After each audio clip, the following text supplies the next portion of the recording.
In this moment, I give all glory to God, the great communicator. So, as I've said before, the company of heaven, especially Archangel Michael, is here and available to respond to all your prayers, to your questions, to your calls that you may have for help and assistance right now. And you need to take advantage of that help. Indeed, all of the other beings are working closely with you at this time for the opening of your heart, for the expansion that is necessary and needed in order for you to move forward into the next level, the next steps, the next stages, onto an entirely new level of your evolutionary journey, of your mission, of your purpose, and of your destiny that you yourself have written into your soul contract for this life. And I can tell you that I confirm for you today that all of that is unfolding in its right and perfect way.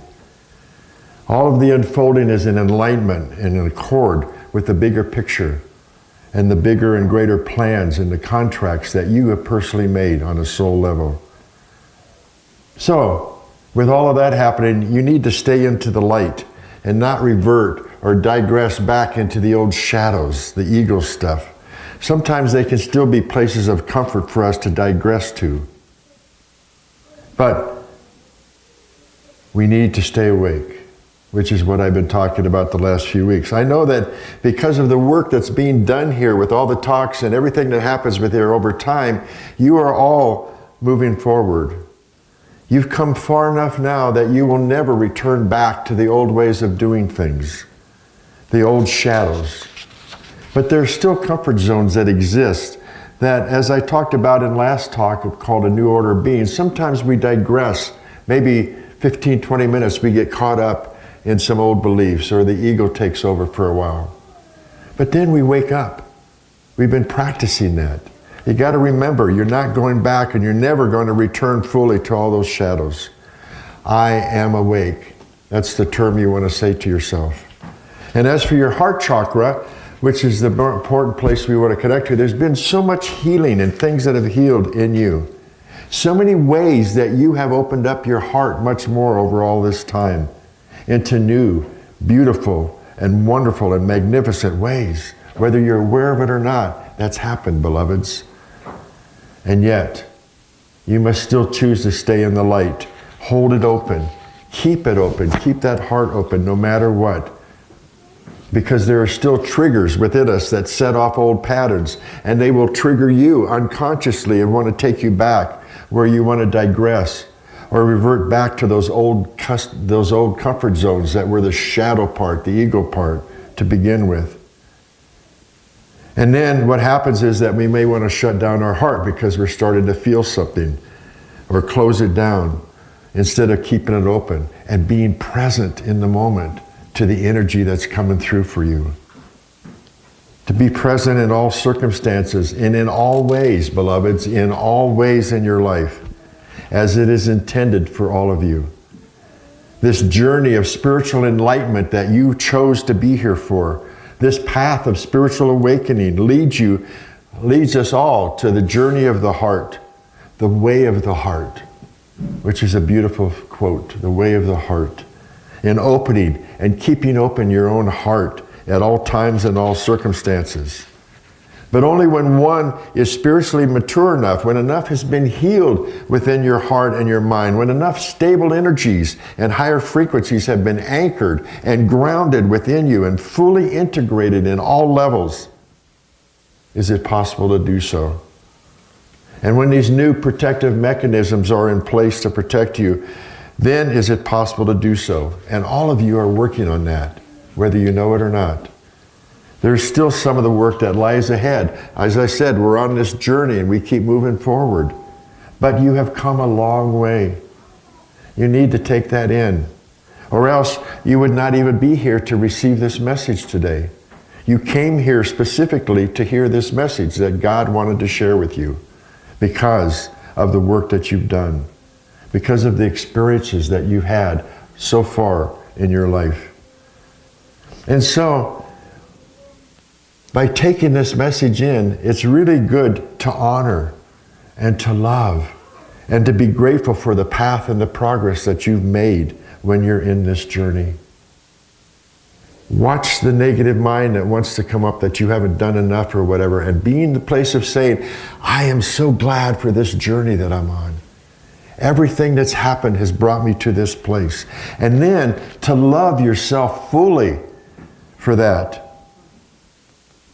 while simultaneously acknowledging and respecting and honoring that there's still so much more to come. But it doesn't negate what you've learned already, what's brought you to this point. And it will be opening up the heart, because there is no end to how much your heart, the heart of the heart, the sacred heart, the eternal heart, the soul, and the divine spirit, the Holy Spirit, that connection that your soul has directly to the divine, that connects to the sacred heart. How much it can open. There's no limit, beloveds, to how much your heart can open and expand. It is truly infinite and eternal.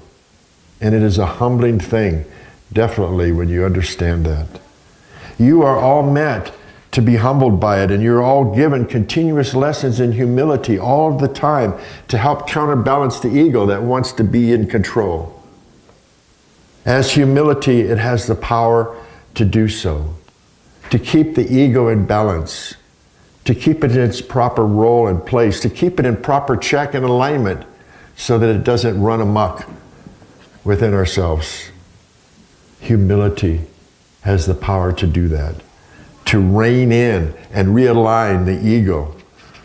And everything that you've been experiencing in your life, all the issues, all the circumstances, all the matters of your heart, all the lessons of your heart have been quite humbling experiences. They have opened you up to be even more humble right now, and it's definitely one of the things that you're trying to do and working on. I don't want to use the word trying. It's that you are working on, whether you're aware of it or not. And as part of that, part of the elimination, the cleansing, the purification that you're all going through, very powerful words. I want you to take that in, that you are doing this. You're cleaning things out. And humility helps because it cleanses and purifies the ego. It keeps it pure and aligned. Humility forces it to eliminate its control over us. Humility forces it to eliminate trying to control, be in control, because it, thinking that it's in control, is nonsense. God is within each and every one of you. The ego can never be fully in control of anyone or anything in its life. It's nonsense and nonsensical to believe it, to even allow it to be in control at any time in your life. Because, why not? You're not your ego. You're not your mind. You're not your body. You're not your circumstances. You're not your emotions. You're much more than that. Those other things that I just said, the body, the mind, the emotions, they're all vessels that you get to use, tools, instruments that you use in this life of the eternal soul that you are, of the I am that you are. And all those vessels are tools that you get to connect to stronger. Use them. That's why they're there. Remember all the I am statements that I taught you over the last month? I am the Christ. I am awake. I am that I am. All of this has helped you move into knowing that the higher self is your true self. Not anything out in the world, not anything less than that, but your connection to Source and God is what's real. So the nonsense that comes from the ego has to be eliminated. And to let go of all the tricks that it plays, the delusions and illusions that it creates in order to try to control your life. In order to remain in this unbelief illusion of that thinks that it's in charge. And luckily, while you're all given free will, all of us have free will to create with in our life, to co-create with God. That's why we're here in the beginning, co-creating with God to receive everything. While we're given free will, none of us are in control of the total outcome of the results that happen in this world. only in ourselves. Our free will sets things into motion. It sets energy into motion. It creates and it manifests. But then the outcome and the result of all that you've created and manifested is controlled by divine will, which is God. The outcome and the result is from God. The promise is there. It's written into the universal laws, which is why the theme we have for this year is there are no laws but God's. I'm under no law but God's. That's it. We want to stay awake to that. And then we will know that a highest good will come about for all beings. To keep that in check, to know we don't need to worry about the others. Everybody's higher good is at work. We just need to look at our own, first of all. And the higher good will be protected for all. And the outcome of all of this will always bring about the highest good for all. Everything is in divine order, moving forward. Thank you, God. Here I am.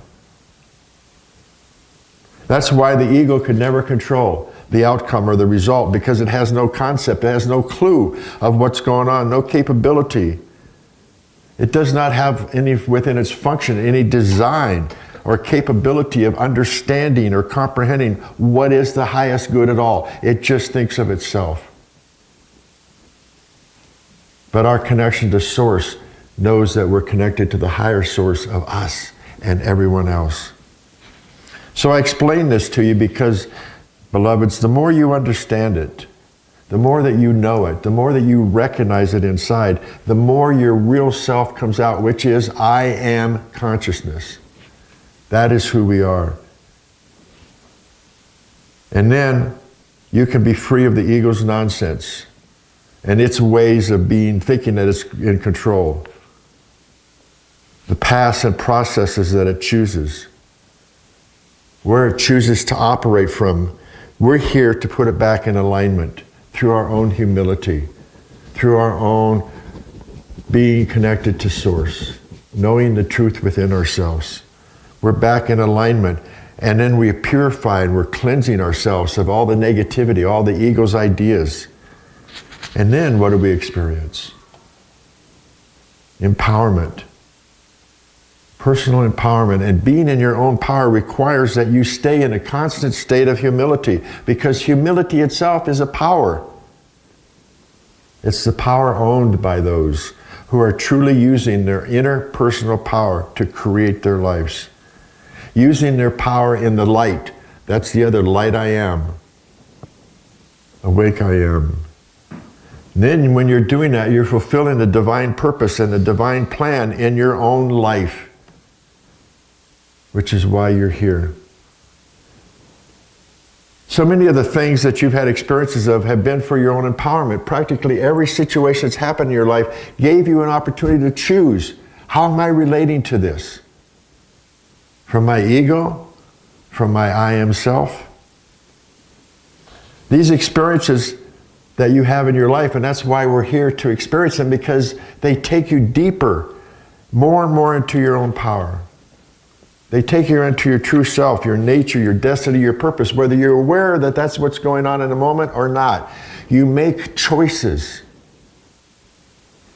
to help you with all of that. And then you get to experience your true humility. How many experiences that happen in our life that just wake us up a little bit and go, they can feel sometimes things that can be disappointing, or they bring about disappointment for a little while.